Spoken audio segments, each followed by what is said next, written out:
Hello, everybody, and welcome to our interview. We're really delighted to have with us today Zoe, who is a first year studying what at St. Anne's? English.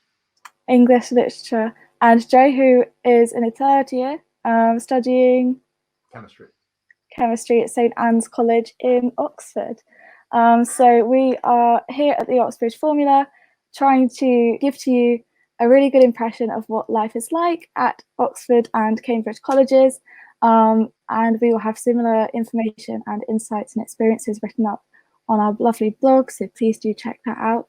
But for now, we're going to chat to Zoe and Joe here about their experience of living at St. Anne's and what advice they might have for people who might be applying there. So, thanks for coming along. I guess my first question for either of you, feel free to jump in, is why did you apply to St. Anne's? Or did you even apply to St. Anne's? Did you get pulled perhaps, or did you put in an open application for Oxford? I didn't actually apply to St. Anne's. I applied for Worcester College, which is probably one of the most, I think it was the most applied to college when I applied. And so I applied to Worcester because I thought the gardens were really pretty. There wasn't really all that much to it, I can't lie. I liked the dining hall as well. And actually, I didn't look at St. Anne's at all because I was too lazy to walk to St. Anne's because it's a bit far outside town. Yeah, so I had no idea what St. Anne's looked like. And then I was actually pulled to Jesus College. And then, really? yeah, and then on my open day, they were like, no, you're going to St. Anne's. I was really annoyed because I'd been to the Jesus open day, but I really love St. Anne's, so yeah. Oh, okay. So it worked out all right in the end. Yeah. You took a bit of a roundabout journey to get there. Yeah, no, I'm so happy I'm at St. Anne's. So. Do you think the fact that you originally applied to Worcester, which you mentioned, is actually, it's got one of the highest kind of student kind of intakes for like interviews and things like that? Do you think because it was so popular, that's why you didn't end up there? Because they thought perhaps that you could still study at Oxford, but they just didn't have the room for you? Yeah, I don't know. Like, I really don't know because like that's obviously a huge mystery. I think maybe they thought my application was really strong, like originally, because I know that a lot of people got pulled even before interview. Then I got there, I might have messed up my interviews. I don't know. I thought they went well, but like also I don't know. Like, and they might have just been like, okay, we'll send her to this college to be interviewed, and like because we still think she might have potential. And then yeah, I don't know. And I also don't know the reason why I was changed from Jesus to St. Anne's, but I don't know. I think it doesn't really matter. Like the main importance was that I guess they saw something in my application that they liked enough to offer me a place. So Oh, I'm glad. Well, Jesus and Worcester, it's their loss, I guess. It all works out in the end. At least you get to study what you'd like at Oxford. yeah, exactly. And you've made loads of friends, am I right? Yeah, I mean, I think like I don't really want to go into it too much, but like I do think like out of the three colleges, like I think I probably have ended up at the nicest one. Like I think maybe the friendliest, and I don't know. I love St. Anne's for so many reasons that I wouldn't have first expected. Like first, I really wanted a traditional college, but now I don't care. Like the most important thing to me is my friends, and I think I've got amazing friends at St. Anne's. So Oh, yeah, lovely. Oh, really. maybe it was fate. You never know. Yeah, maybe I don't know. Joe, what about you? Did you take a more direct route to studying at St. Anne's? Okay, so yeah, I've heard a lot of similar stories to Zoe's. So people sort of like, so because with St. Anne's not being like one of the most famous colleges, like you're not going to find St. Anne's if you type Oxford into Google Images or whatever. A lot of people do apply somewhere else, then get pulled to St. Anne's. But like people always seem to be surprised like how much they actually end up liking St. Anne's. But I did apply to St. Anne's myself. My reasons being I visited like one of the classics at the open day, like Balliol or something. Wasn't hugely fussed with just how like sort of traditional the practices were, like all the gowns and whatnot being more having more of a focus on them. And just like so I think I asked one of the students at Balliol if they could recommend a more modern college that wasn't quite as traditional in its approach to student life, and they pointed me straight to St. Anne's.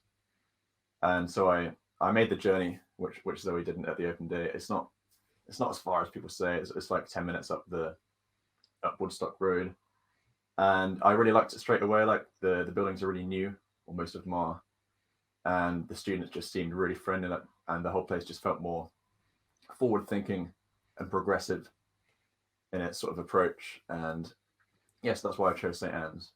I'm really glad that you mentioned how, I guess St. Anne's isn't exactly what, springs out at you when you Google Oxford or you watch Morse or things like that. It's always around Radcliffe Square, right in the centre by like Brasenose and, as you say, Balliol.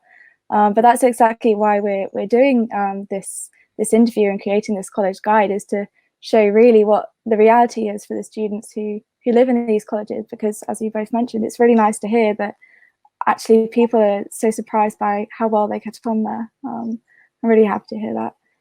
For more information on Oxbridge colleges, subjects, and to get help with the application process, visit oxbridgeformula.co.uk. Click subscribe and ring the notification icon to be notified when we release new content. So I don't know, perhaps, I know, Joe, it was probably longer ago for you, but if you could cast your mind back to when you first moved in and your Freshers Week and your first impressions, what do you remember thinking when you first arrived at St. Anne's? With the fresher accommodation for the majority of freshers isn't modern. Like they put you in Victorian houses for your first year, generally. And yeah, it's quite a modern college, no? Yes, so that was something of a surprise. Like they certainly don't put you in like the Ruth Deach building straight away. But so that wasn't necessarily a bad thing, but like it wasn't quite what I had planned for, like Right. for a modern college. But like as soon as I moved in, I took a stroll, thought I'd try and meet a few other freshers, and there was just a really welcoming atmosphere, and like everyone else was in the same sort of position, looking for people to get to know. And so the junior common room, the JCR, was like open to freshers to sort of like commune in, and so we just gravitated towards that. And yeah, from there, just the whole experience was really, really welcoming, and yeah, I felt at home straight away. Okay, lovely. And so what about you? Was it similar 2 years on? Yeah, I guess so. I think I was just hugely stressed trying to get everything out the car. My mum's just a bit of a stress head. It all just, I wasn't really focused on like taking anything in. I was just like, okay, here's my room. Let's go. Like, let's unload everything. Then I spent, actually quite different to Joe, I think I spent the entire day just trying to sort my room out. Yeah, I don't know. My room, honestly, was not the nicest. I would say it's probably, in fact, one of the worst ones that you could get for first year. Oh no! When I famously I was in a Bev, which is like the houses on Bevington Road, and I had the smallest kitchen and also the smallest room in the house. Yeah, I don't know. And then, actually, one reason why I didn't go to the JCR was because I didn't realize we didn't have mirrors in our rooms. So I went to John Lewis with my mum because I didn't know where else to go in Oxford, and bought a mirror, and that took like 3 hours or so. Like, I don't know, we were just messing up. But then actually I found it so easy to settle in after all of that. I think we went to Spoons, to the pub, and yeah, I think basically all of my best friends I met on the first night. Like, I clicked with so many people, and I was so shocked at how nice everyone was. And like, I don't know, I guess I had these stereotypes that everyone was going to be incredibly posh and stuffy and, I don't know, a bit ignorant, but that's just so not the case with St. Anne's. Like, everyone's so nice. So yeah. I mean, obviously it's really nice to have the JCR, the junior undergraduate common room, as like a communal space that's really kind of, I guess, relaxed, that you can all share. So it's nice that they open that up to you. But you say about going to the pub, for example, was that organised? Was that something that lots of St. Anne's students were encouraged to do with their evening? Yeah, so it was like organised by the freshers reps, so like the representatives, the people basically who volunteer who are students at St Anne's, and they organised that, and it was such a nice activity. I think the amazing thing was about the freshers reps for our year is that they were so wanting to become friends with us, like genuinely, and they didn't see this whole inter-year thing at all. Like that was kind of immediately broken down, and I would say like the freshers reps who were there, who were like supporting us, organising all of these things, are some of my really good friends now. So yeah. Oh, I'm really happy about that. Well, we've spoken about first year rooms and first impressions not being quite what you expected. But I don't know if we can talk about the college accommodation more generally. So Joe, I guess you've lived in a couple of different rooms now. So how do you pick those, and were you happy with them? Okay, so in first year, you're randomly allocated a room, and you don't find out what it is until you arrive. So it's always something of a gamble. But you're in first year, the main options that they choose from are these Victorian houses, the bevs that we've mentioned, would have like say 70 to 80% of the first year. There are other like similar but larger houses like elsewhere in college. There's one called Woodstock, one called ATB, which is actually above the bar. And then there are some slightly more modern rooms called Wolfson, and that's like a sort of 70s brutalist building. So quite a strange range of options for first year. But the second year process is balloted. So there's like an order of preference of the rooms that you had in first year. And so the person with the best room would be at the top of that order. And that order was reversed like for the room ballot for second year. And so the person with the worst room in first year chooses like the room first for second year. And so you're choosing from like a specified range. So you could choose any room in college basically if the third years hadn't got to it first. So there's the Ruth Deach building, which is like the first one you see as you go in. It's really modern. It was built in 2008 or something. There's options of Wolfson or a similar building called Rain. There's Clare Pally, which is again more modern, which has en suites. And so yeah, there's quite a range, and like the college like explains this like specifications of each room to you, and you just have this order of ballot that you choose your room in. Then it's a similar situation for third year, but you're sort of higher on the order of preference. And so yeah, it's only first year that you're sort of randomized across the rooms. Okay, so everyone's kind of equal by the end of it. Yeah. Definitely. I had the option to choose a really nice room this year because they recognized that my room was tiny. That's good of them. So yeah, I was really high on the ballot. And also, I guess I just wanted to add as well that the bevs are very, they're kind of a different accommodation because there's so much difference between the rooms. Like, literally, I just happen to have the worst room. Do you know what I mean? Like, I know, for example, my mate Tom, he had like 2 mirrors in his room and like a huge room and like a window, and he was like overlooking like Bevington Road. Like it was so nice. Like and like one of my best friends as well had a huge room. So it's just because of the layout that they have. They're not the newest buildings, and generally you will have a nice room in the Bevs. I think I was just unlucky. I think that's just one thing to note. Whereas in Wolfson or Rain, as mentioned, like the standard of the rooms are pretty much very similar. So yeah, I guess. I mean, I was just unlucky. Someone's got to keep John Lewis going somehow. So exactly. But if you were more of a social person, Joe, where would you recommend that somebody lived? I mean, what were you looking for when you chose your accommodation in the ballot? Okay, so by the end of first year, like when you start to choose your second year room, I happened to have a group of friends that I was fairly tight knit with, and we decided to try and get like some accommodation where we could be as social as possible. And like the main thing with Wolfson and Rain is the kitchens are really big, and there's like quite a lot of seating, and so that would be really good for like things like pre-drinks before nights out. And so with it not being like the nicest accommodation, we thought we'd have quite a good shot at being able to like have rooms on the same floor and sort of take over a corridor, which we ended up doing. We had the top floor of Rain in our second year, which, like, from experience, is like one of the more social options people take. But equally, like, there are friendship groups all over college. Like, people have like areas in Clare Pally where their friends live together, or like in Wolfson equally. Roof Teach is more of a gamble because it's really popular, and second years will generally end up on their own somewhere without people they really know. So yeah, Wolfson and Rain, like, the more social options for first years choosing second year rooms.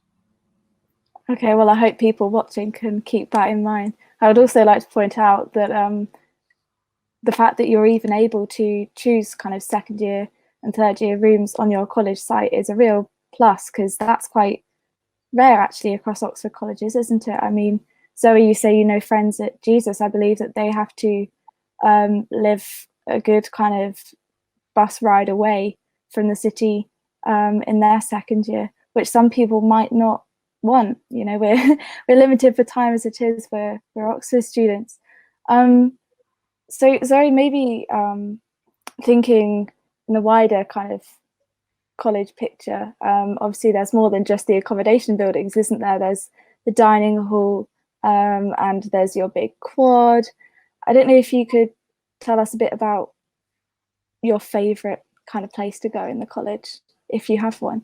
I don't know. I feel like I don't know, because I didn't really. So I went to the library a bit, but I did basically all of my work in my room. So I suppose even though my room was small, I really liked my room. And then other than that, I was always in town or like visiting other colleges. I actually really like the top floor of the cafe, which is called Stacks. And I always love to get like a pizza there, chill with my friends on the sofa. So I guess there, yeah. I think, yeah. Probably. So you have your own cafe? Because I mean, at Somerville, we just have like a bar and a cafe rolled into one. But do you have two separate kind of social spaces to eat casual food? And yeah, we do. So they're completely separated, which I quite like. I think, I don't know, I haven't experienced a bar / cafe merged in with. I don't know. I think it's really nice because the seating in Stacks is really good. Like, you have sofas on the top floor, and like also means that there's not this switch over where all of a sudden it's a bar. Like, I could go work in Stacks even once they've closed it, maybe till like 10 or like 11 or 12, and the porters are really relaxed about letting you do that. So yeah, I guess that's an advantage. It's not like anyone suddenly comes in and wants to drink and get drunk. Like, you don't have to have. I guess is nice. Yeah. And it's nice that you can kind of use that space to either socialize or just study casually, even after kind of the cafe hours and things like that. Yeah. And I think that must be an advantage of being in the college. And it's like always open. Like, you can always get through, because like basically it's positioned in a place where it allows access to the bevs when you walk through it. It's kind of separated from another building. And so like they have to keep it open. So I guess you can just always be in there if you want. It's a handy location for you then. Yeah, like there's a lot of so yeah. But I mean, obviously there are other places outside of the college that, well, there is so much to see and to do in Oxford. But obviously the central libraries and faculties can be a bit of a walk away from St Anne's, more so than some other colleges. I mean, Joe, you do chemistry. How far away is the science faculty, and does it pose a problem for you? Okay, so St Anne's is actually quite well placed for the science area. So that's just lovely. Down Parks Road, just like, so lectures for me in like first year to third year were like a 7-minute walk in the morning. So it's actually closer than you think, like compared to some of the main colleges, for at least for science. I know some of the humanities faculties are quite a walk from St Anne's or a cycle. But yeah, that's never been a problem for me. And like equally, if I've like fancied a session, like say in the Radcam, one of the main libraries in the centre, it's just quite nice to like have that extra distance, because then I sort of make a day of it. Like it's a bit more of a motivation to like pack all your stuff, like, and have an actual day out and really get some work done. So yeah, the benefits and disadvantages to being out of the centre, for sure. Yeah, I guess it's more headspace when everything isn't exactly on top of you. I know I wouldn't like it so much to be in one of the really central colleges where you just have tourists surrounding you all the time. I think it's nice to have kind of the space just to be yourself and to actually think. Yeah, no, that's a good point as well about making a day of it, going out to the libraries and the different areas around the town. So Zoe, then, we've talked a bit about, you know, actually breaking out of the walls of the college. Do you find that you're able to do that at night? Because there is a bit of a stigma about there not being like much of a social life at Oxford. People think, oh, it must have the worst nightlife ever and things like that. Are you able to spend the nights out, or have you given up on that? No, I do. I mean, I do English, which is like, I don't know, it is a lot of reading and a lot of essay writing, but then again, it's not like you have huge structure to it. Like, your hours are basically flexible. If you can like smash out the work, then you can get everything done and you can have a really like relaxed week and you can have loads of time to do other stuff. So I would say, like, I don't know, like I go out maybe like 3-4 times a week. It depends. But then again, that's like a first year thing. I suppose like a lot of first years go out a bit more. And then I'll probably usually like to get involved with like some debating things. So I've been to FemSoc a few times, which I enjoy. Sometimes I'll just go to like, I've got a nice group of guy friends at Jesus College, and we usually just meet up and like chill at their college, which the porters are fine with. The good thing about St Anne's is that like the gates are always basically, you can always go in and out, and you don't have this whole fuss with like, I know some colleges have a fuss with like trying to prove your identification, like, and you always have to have your bod card to show that you're a student and that you can get in. Like, you don't need that at St Anne's really. Yeah, I guess it doesn't help with like an imposter syndrome kind of threat that always surrounds Oxford if you're always being asked to kind of question who you are going into your own college. I know that some people at Christchurch, for example, struggle with that quite a bit, even after having been there for a while. Yeah, and I mean, I suppose the only disadvantage is like having to walk to like some of these clubs or whatever in Oxford, because I mean the walk can be quite far, but then also like doesn't matter because you always go with your friends. Like, you're not going to walk by yourself there, so it really doesn't matter, and you get used to the walk. And also, just one thing I was going to say, about the Radcam, I totally agree. Like, I think you're a lot more motivated to sit there and stay there for ages and just do work, because it does seem like a long walk, maybe more so in your head. So you just decide to stay there the whole day. Whereas, you know, if you live in one of the central colleges like Exeter Jesus, like you can just be like, nah, I'll just go back to my bed or whatever and be back there in 5 minutes. So yeah, I think there are definite advantages to it. Oh, I'm glad to hear that. Well, I know I find the same. It's a really nice place to go and sit, isn't it? The Radcliffe Camera, that iconic Oxford building with the big dome in the centre of the square. And it's nice to not have that temptation of, your bedroom just being around the corner. You're really motivated to make the most of your time there. So Zoe, you've mentioned about the FemSoc, which you go to a lot, which I assume you mean the Feminist Society, and that's university wide, with a lot of guest speakers and debating events and things like that. But also, it's important to remember that as well as these big immersive university-wide associations, that there are a lot of events that your college run. Am I right? You have a lot of societies within your college, or maybe college sports teams. Joe, do you have any experience of any of those? Or okay, so in terms of college events, they quite frequently will have speakers to speak actually in college. So we have a couple of our own lecture theatres. Can you remember somebody who attended those recently? Did you go? Yeah, so recently there was, I can't remember his name, but there was a professor of psychology who gave a talk about the quality of sleep and how you can maximize what you're gaining from your sleep and sleeping properly, obviously, which is quite an important thing for students, especially in a place as stressful sometimes as Oxford. Yeah, exactly. It was really a good opportunity to sort of be more mindful about the quality of sleep and be reminded of its importance for being a student, etc. And so yeah, there's speakers in college, and as you said, there's college teams and societies. I play for the St. Anne's third team for football, which is basically the lowest level of football you can get. But it just shows like having the colleges means like there is more opportunity to, especially if you're an amateur, join a sport that you fancy.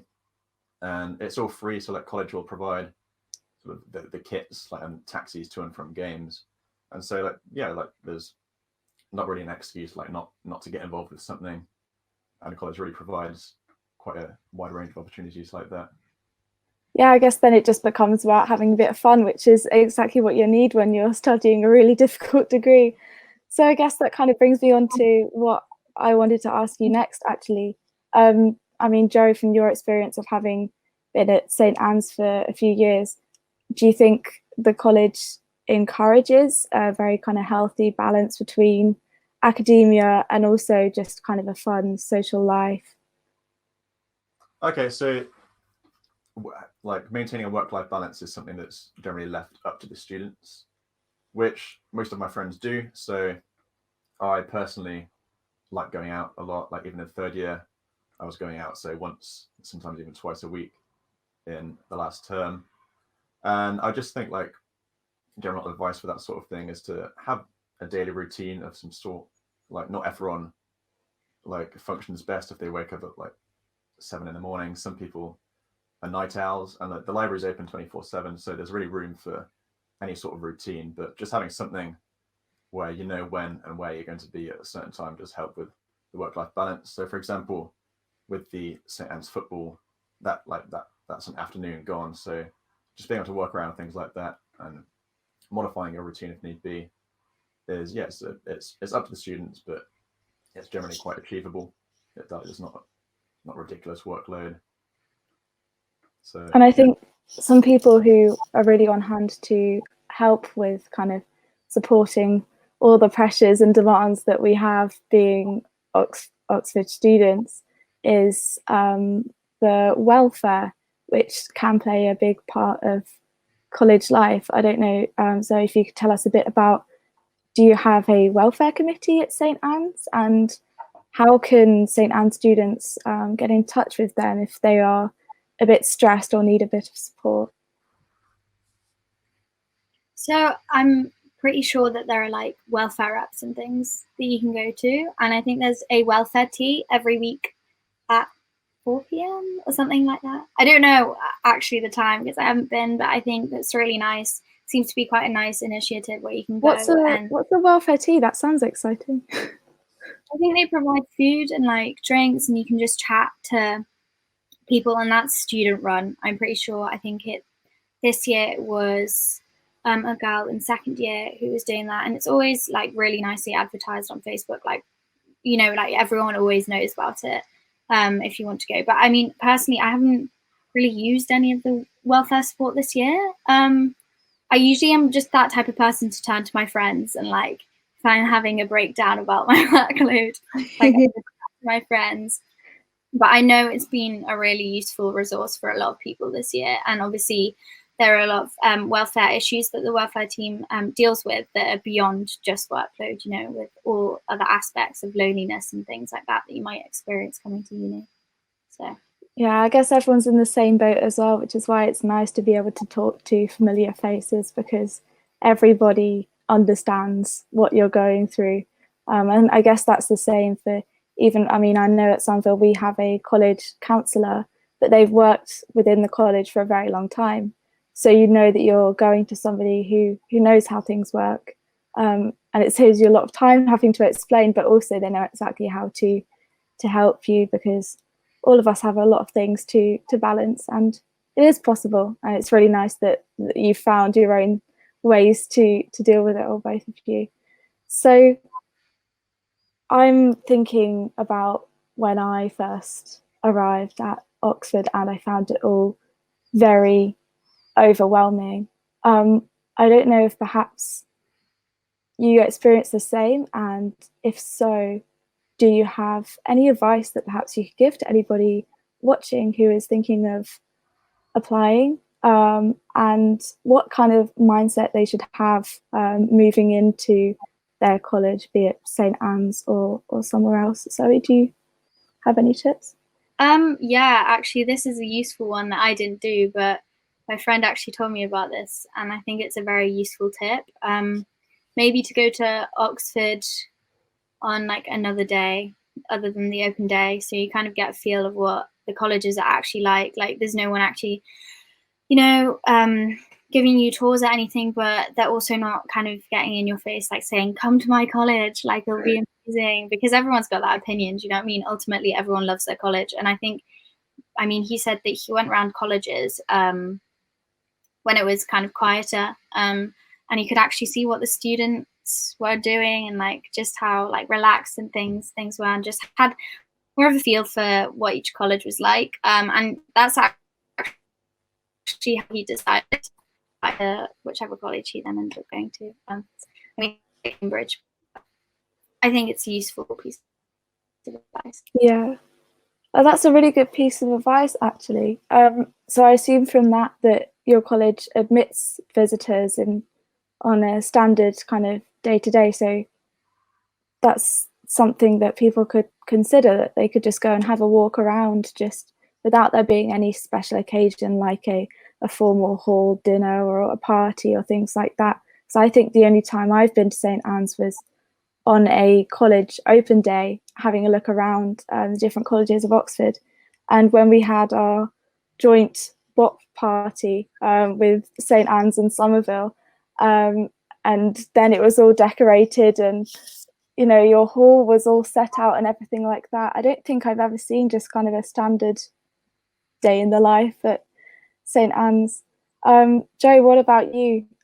What would you say that people should expect when moving into St Anne's at Oxford?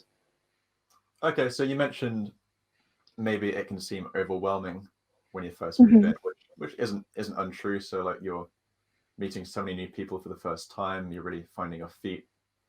But I just think it's easy to overthink that sort of thing, and like, not everyone is really social in Freshers Week, but they've ended up with their own group of friends further down the line. So there's nothing wrong with like staying in your room for a few days in Freshers Week, and it's just like, no one's expecting you to like be like a social butterfly for the first few weeks of your Oxford career. And yeah, just like, especially in a place like St Anne's, just the fact that it's a smaller college rather than like other universities, you're just basically stuck with your flat and you won't really know anyone else.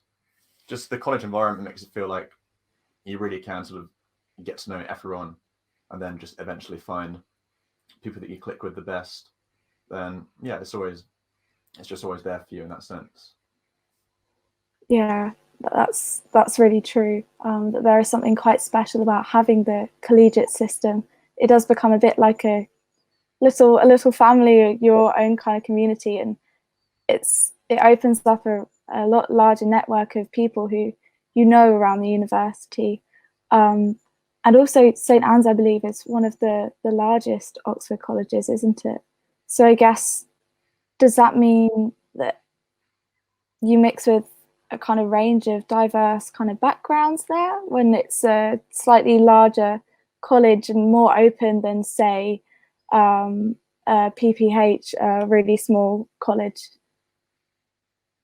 Yeah, I so don't know like, if either of you. it is one of the large colleges, but it doesn't feel like overwhelming. None of the colleges are huge, and as you said, it just means there's more of an opportunity to maybe meet more of a diverse range of people. That's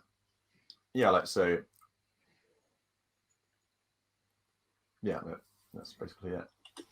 Yeah, I agree. I think the advantage of it is, like, I don't know, I suppose you're more likely to find this stereotypical niche of your group of friends if you have a bigger college. That is definitely, like, you can still do that and you can still find those people at smaller colleges. But I suppose for me that was an advantage, because it would be nice to be at a smaller college maybe, because then you get to know everyone, but I don't necessarily think you need to know everyone. Like, you're going to have that set of people that you're going to be hanging out most of the time with, and ultimately that's, like, for me, that's maybe a group of 20 from college. I don't feel the need to know absolutely everyone in my year. And I don't know, I quite like that it was a big college originally, because I got to be able to like select my friends, I suppose. Do you know many people from like the smaller colleges or PPHs? Yeah, actually a few, but those are mainly second and third years that I've met through other friends. And they actually, I've found that they do have really good friends in college, that it becomes like a kind of brotherhood or a sisterhood or whatever I like to call it. I don't know.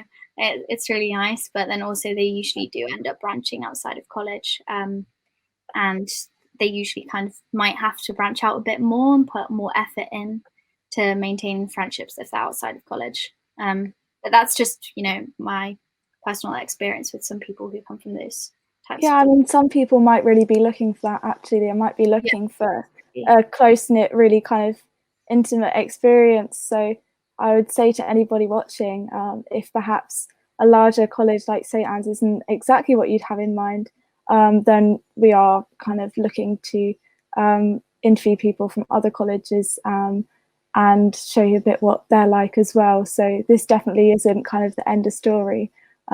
Please feel free to have a look at our other videos and blog posts to find out a bit more about that side of things. So I'm going to let you go soon. But my last question for both of you is, with prospective applicants in mind, what would the one most important thing be that you could recommend when looking to choose a college?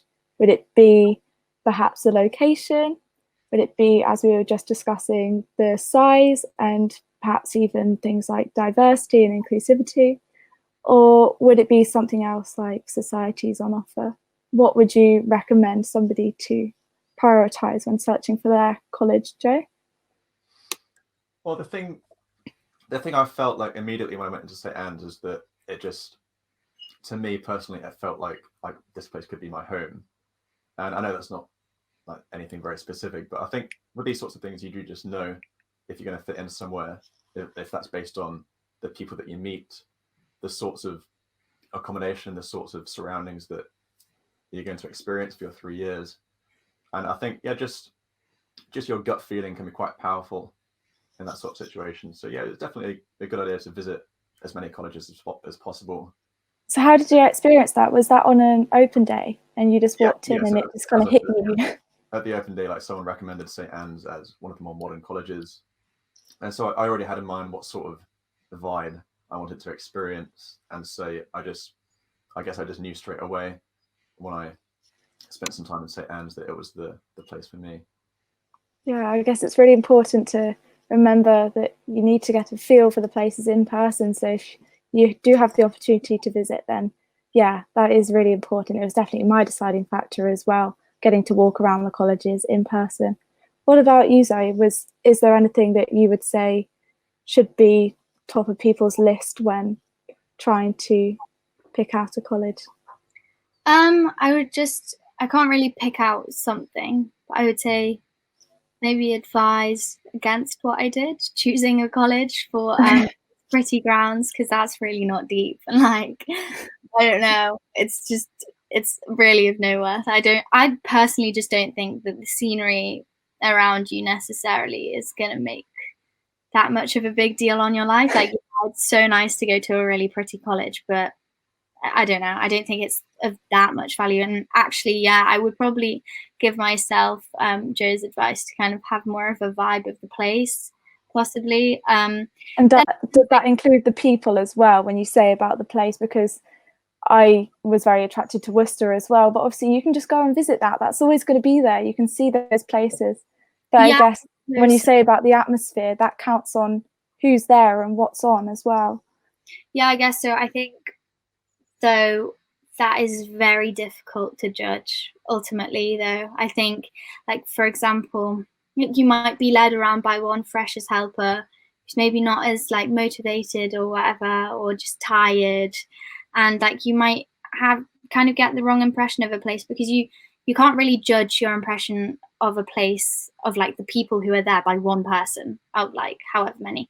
So I would say, like, I don't know, maybe go by your gut instinct more than anything. Don't base your judgments necessarily on the people you meet, like on the open day, because I know that for example, in my time, I met like 1 or 2 helpers who helped me around college who I didn't get the best impression of, and I kind of wrote that off as a college. And it's like by no means what everyone is like at a college. So whereas some freshers helpers were lovely. So yeah, I would just keep that in mind. And also I do think that I do really truly believe that there are so many nice colleges, and you'll probably find your niche at a lot of colleges. So it's not the be all and end all, I don't think. I guess that's why we're trying to put so much information out there for people who are looking to learn a bit more about Oxbridge, because, you know, at the Oxbridge Formula, we realised that a lot of it is just facts which you see online. And then, yeah, when you do go in person, it's lovely and the gut feeling is very important, but it can be quite subjective. So it's really nice to be able to talk to you both today and kind of get your kind of holistic experience of college life, and hopefully people will have learned a lot from this interview, as I know I have, even though I live just down the road when I'm at university. I didn't know, for example, that you have like your welfare tea where you can drop in and just talk to somebody about you know, what you're going through that week, which is really, really nice, or about all your variety of different college buildings. So thank you for sharing your experiences with us today. I'll let you go and get on with your day, because I know you're Oxford students, you must be very, very busy people, but I'm sure we all really appreciate what you've shared with us today. So thank you very much, and do check out some other college videos as well before making your application to Oxford. But St Anne's sounds like the place to be. Thank you both very much.